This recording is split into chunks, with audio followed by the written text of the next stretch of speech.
మంచిగా వర్షాకాలంలో వేడి వేడి సమోసాలు తింటే ఎంత బాగుంటుందో కదా.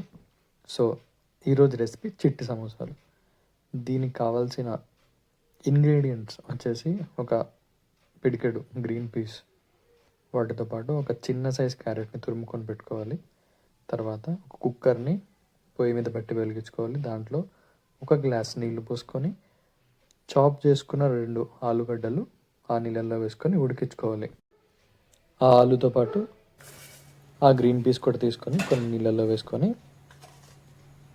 దాని మీద మూత పెట్టేసి ఒక 10 మినిట్స్ పెట్టుకోండి. తర్వాత ఒక కప్పు మైదా తీసుకొని దాంట్లో ఒక టేబుల్ స్పూన్ ఉప్పు వేసుకోండి. ఉప్పు వేసుకున్నాక ఒక టేబుల్ స్పూన్ ఆయిల్ తీసుకొని అదే మైదా పిండిలో వేసుకోవాలి. వేసుకున్నాక మంచిగా కలుపుకోవాలి. సరిగ్గా కలవకుంటే ఏం చేయాలి, కొంచెం వాటర్ తీసుకొని యాడ్ చేసుకొని మళ్ళీ కలుపుకోవాలి. పిండి తయారైనాక గిన్నె పెట్టి మూసేసి పక్కన పెట్టుకోవాలి కొంచెం. తర్వాత ఒక మిక్సీ జార్లో ఒక 2 కట్ చేసుకున్న మిరపకాయలు, కొంచెం అల్లం, కొంచెం కొత్తిమీర వేసుకొని మిక్సీ పట్టించుకోవాలి. తర్వాత ప్యాన్లో ఆయిల్ వేసుకొని ఆవాలు జీలకర్ర వేసుకొని ఆయిల్లో నీకు కావాల్సిన క్వాంటిటీ, అక్కడ కనిపించే క్వాంటిటీ వేసుకోవాలి.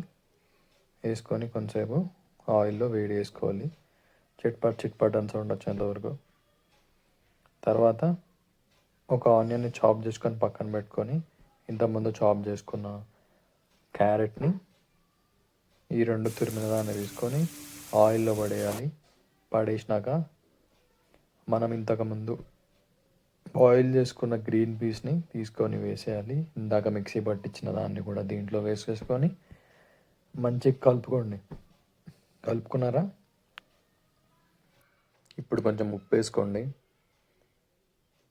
ఉప్పు వేసుకున్నాక ఫార్మాలిటీగా కొంచెం లైట్గా పసుపు వేసుకోండి. పసుపు వేసుకున్నారా? పసుపు వేసుకున్నాక కొంచెం కారం పొడి, కొంచెం స్పైసీగా కావాలంటే ఇంకొంచెం ఎక్కువ వేసుకోండి. వేసుకున్నాక మంచిగా నీట్గా కలిసిపోయేటట్లు కలుపుకోండి. కావాలంటే కొంచెం జీరా పౌడర్ కూడా వేసుకోవచ్చు. మసాలా కావాలంటే ఏదైనా మసాలా కూడా వేసుకోవచ్చు. తర్వాత ఇంతకుముందు బాయిల్ చేసిన ఆలుని మ్యాష్ చేసుకొని ముద్దలాగా వేసుకొని పెట్టుకొని ఈ బాణల్లో వేసి కలిపేస్తే ఇట్లా సమోసాలో కావాల్సిన మెటీరియల్ తయారైపోతుంది. తర్వాత బియ్యం పిండిని ఒక చిన్న గిన్నెలో తీసుకొని ఒక స్పూన్ బియ్యం పిండిని కొంచెం నీళ్లు పోసుకొని ఇట్లా ఒక బ్రష్ లాంటిది తీసుకొని నీట్గా కలుపుకొని పెట్టుకోండి. ఇందాక తీసుకున్న పిండిని తీసుకొని చపాతీ సైజులో చేసుకొని మంచిగా దాని మీద మైదా పిండి వేసుకొని ఆ పేస్ట్ పూసుకొని ఇంకొక లేయర్ చేసుకొని ఆ మైదా పిండితో ఇంకో చపాతీ సైజులో వేసుకొని ఇట్లా శాండ్విచ్ లాగా వేసుకొని పెట్టుకోవాలి. చేసుకున్నాక ఏం చేసుకోవాలి, ఒక కత్తి తీసుకొని కార్నర్స్ని 4 కార్నర్స్ని నీట్గా కట్ చేసుకుంటే ఇట్లా స్క్వేర్ షేప్లో అవుతుంది. తర్వాత దీన్ని మధ్యలో 2 సార్లు కట్ చేసుకోవాలి. మళ్ళీ హారిజాంటల్గా వర్టికల్గా రెండు సార్లు కట్ చేసుకుంటే 9 వస్తాయి చిట్టి సమోసాస్.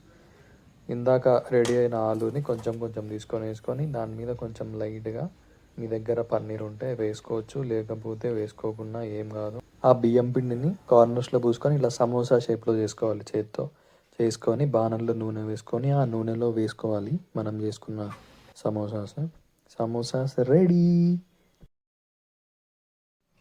ఇలాంటి కురుం క్రిస్పీ ఫుడ్ వీడియోస్ కోసం మా ఛానల్ని లైక్ చేసుకొని, షేర్ చేసుకొని, సబ్స్క్రైబ్ చేసుకోండి.